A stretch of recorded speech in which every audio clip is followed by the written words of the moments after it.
Tuhan bersamamu. Inilah Injil suci Yesus Kristus menurut Matius bab 23 ayat 13 sampai dengan ayat 22. Yesus mengecam ahli-ahli Taurat dan orang-orang Farisi. Pada suatu ketika Yesus berkata kepada para ahli Taurat dan orang-orang Farisi, "Celakalah kamu, hai ahli-ahli Taurat dan orang-orang Farisi, hai kamu orang-orang munafik, karena kamu menutup pintu kerajaan surga di depan orang, sebab kamu sendiri tidak masuk dan kamu merintangi mereka yang berusaha untuk masuk. Celakalah kamu, hai ahli-ahli Taurat dan orang-orang Farisi, hai kamu orang-orang munafik, sebab kamu menelan rumah janda-janda, sedang kamu mengelabui mata orang dengan doa yang panjang-panjang. Sebab itu kamu pasti akan menerima hukuman yang lebih berat. Celakalah kamu, hai ahli-ahli Taurat dan orang-orang Farisi, hai kamu orang-orang munafik, sebab kamu mengarungi lautan dan menjelajah daratan untuk mentobatkan satu orang saja menjadi penganut agamamu, dan sesudah ia bertobat, kamu menjadikan dia orang neraka yang 2 kali lebih jahat daripada kamu sendiri. Celakalah kamu, hai pemimpin buta yang berkata, bersumpah demi bait suci. Sumpah itu tidak sah, tetapi bersumpah demi emas bait suci, sumpah itu mengikat. Hai kamu orang-orang bodoh dan orang-orang buta, apakah yang lebih penting, emas atau bait suci yang menguduskan emas itu? Bersumpah demi mezbah, sumpah itu tidak sah, tetapi bersumpah demi persembahan yang ada di atasnya, sumpah itu mengikat. Hai kamu orang-orang buta, apakah yang lebih penting, persembahan atau mezbah yang menguduskan persembahan itu? Karena itu barang siapa bersumpah demi mezbah, ia bersumpah demi mezbah dan juga demi segala sesuatu yang terletak di atasnya. Dan barang siapa bersumpah demi bait suci, ia bersumpah demi bait suci dan juga demi dia yang diam di situ. Dan barang siapa bersumpah demi sorga, ia bersumpah demi tahta Allah dan juga demi dia yang bersemayam di atasnya." Demikianlah Injil Tuhan.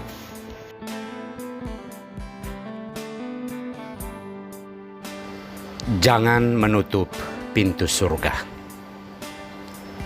Inilah sampan bersama saya, Pater Domikevi, SVD. Bapak, Ibu, saudara-saudariku yang terkasih, dimanapun Anda berada saat ini, sampan kembali menyapa Anda. Semoga selalu sehat dan dilindungi Tuhan. Saudara-saudariku yang terkasih, sekali peristiwa dalam makan bersama dengan beberapa senior, saya berinisiatif untuk mengambilkan gelas bagi mereka. Saya berpikir mungkin mereka akan merasa bahagia karena diperhatikan. Namun ada satu kalimat yang keluar dari salah satu senior begini, "Dengan berbuat demikian, engkau menutup pintu surga bagiku." Saya kaget dan merasa malu dengan kata-kata itu. Setelah makan, saya terdorong dan memberanikan diri untuk bertanya kepadanya apa maksudnya menutup pintu surga baginya. Ia mengatakan, "Kalau kamu mengambil gelas untuk saya, kamu tidak memberikan kesempatan bagi saya untuk berbuat baik." Saya terhenyak sejenak, namun saya pun memahami, lalu merasa benar perkataannya bahwa ia juga mau melakukan hal yang sama. hanya karena saya mendahuluinya. Poinnya adalah bahwa berbuat baik itu membuka pintu surga, sedangkan berlaku jahat adalah menutup pintu surga. Entahkah apa yang saya lakukan terhadapnya benar-benar adalah menutup pintu surga? Saya pun tidak mengerti. Saudara-saudariku yang terkasih, hari ini dalam Injil kita mendengar Yesus mengecam para ahli Taurat dan orang-orang Farisi. Alasan kecaman itu karena kemunafikan mereka. Mereka menutup pintu surga di depan orang dengan berbagai beban peraturan dan hukum yang mereka terjemahkan secara bebas untuk kepentingan mereka. Namun hal ini sangat membebani kehidupan orang banyak.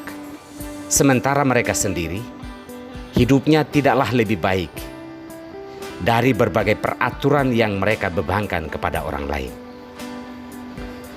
Mereka menganggap diri saleh, menganggap diri suci dan baik, serta berkualitas, sementara kehidupan mereka tidaklah lebih baik dari banyak penjahat yang beredar. Bagi Yesus, tindakan atau perbuatan-perbuatan yang jahat itu tidak beda dari menutup pintu surga bagi orang lain dan terutama bagi diri sendiri. Yesus memperingatkan mereka juga, termasuk kita, untuk tidak menutup pintu surga dengan berlaku jahat, lalu menyebut diri saleh, berkualitas, dan menyebut orang lain sampah, tetapi dirinya tidaklah lebih dari sampah. Hidup ini butuh kesadaran diri, mengukur diri, apakah saya ini baik atau jahat. Itu penting. Selagi kita jahat lalu kita tidak sadar, maka sesungguhnya kita tidak akan berbuat baik. Tidak perlu malu untuk mengatakan bahwa saya ini pendosa, orang bersalah, daripada menyebut diri dengan berbagai kata suci, sementara kenyataannya bertolak belakang. Dunia membutuhkan orang-orang yang sadar diri, bukan orang-orang yang kehilangan ingatan akan dirinya sendiri.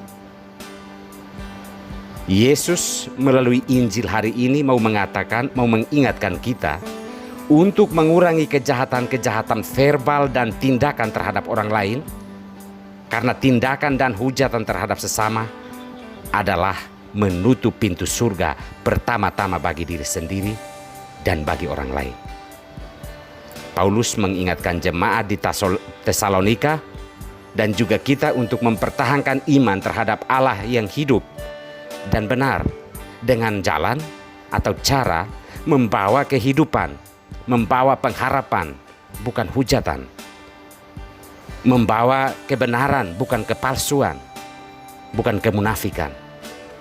Iman yang demikian patut dipertahankan dan dihidupi, karena iman yang demikian dapat membebaskan orang dari malapetaka yang akan datang. Yesus adalah jalan dan kebenaran yang akan membebaskan hidup kita dari malapetaka yang akan datang jika kita mendengarkannya dan melakukan apa yang dikehendakinya.